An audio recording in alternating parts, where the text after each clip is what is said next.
rendah hati dalam menuntut ilmu.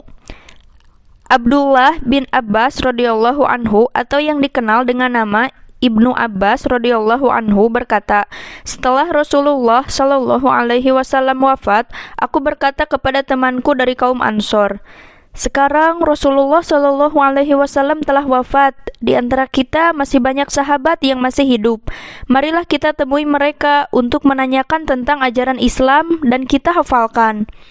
Teman Ansorku berkata, bukankah orang-orang selalu datang kepadamu untuk bertanya tentang agama walaupun para sahabat tersebut masih hidup? Saya menjawab, karena itulah meskipun jemaah para sahabat masih ada, orang-orang sudah tidak memiliki perhatian penuh kepada mereka dan tidak mempunyai lagi semangat ke arah itu. Kemudian saya mulai mencari-cari ilmu agama. Saya mendatangi setiap orang yang saya duga telah mendengar sesuatu dari Rasulullah Shallallahu Alaihi Wasallam dan menelitinya sampai akhirnya aku berhasil memperoleh sejumlah besar hadis-hadis dari kaum Ansor. Apabila aku mendapati mereka sedang tidur, aku menghamparkan sorbanku di pintu pagar rumah mereka dan aku duduk di atasnya sambil menunggu mereka. Walaupun terkadang mukaku dan badanku penuh dengan debu, aku terus bertahan hingga mereka bangun agar aku dapat bertanya kepadanya. Sebagian besar dari mereka berkata kepadaku, Abdullah, kamu adalah sepupu Rasulullah Shallallahu Alaihi Wasallam.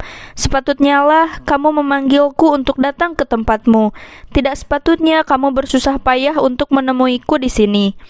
Kemudian aku berkata kepada mereka, aku adalah seorang penuntut ilmu. Oleh karena itu, aku lebih patut untuk datang menemuimu. Mereka kembali bertanya, sejak kapan kamu menungguku? Aku memberitahu mereka bahwa aku telah menunggunya sejak lama. Kemudian mereka berkata, sungguh kasihan, mengapa kamu tidak memberitahuku? Aku berkata, hatiku tidak menginginkan engkau datang terlebih dahulu sebelum menyelesaikan keperluan-keperluanmu. Begitu tegasnya. Hingga tiba pada suatu waktu ketika orang-orang berduyun-duyun datang kepada Ibnu Abbas untuk mencari ilmu. Di situ orang-orang Ansor mulai menyadari dan berkata, anak ini ternyata lebih pandai daripada kita.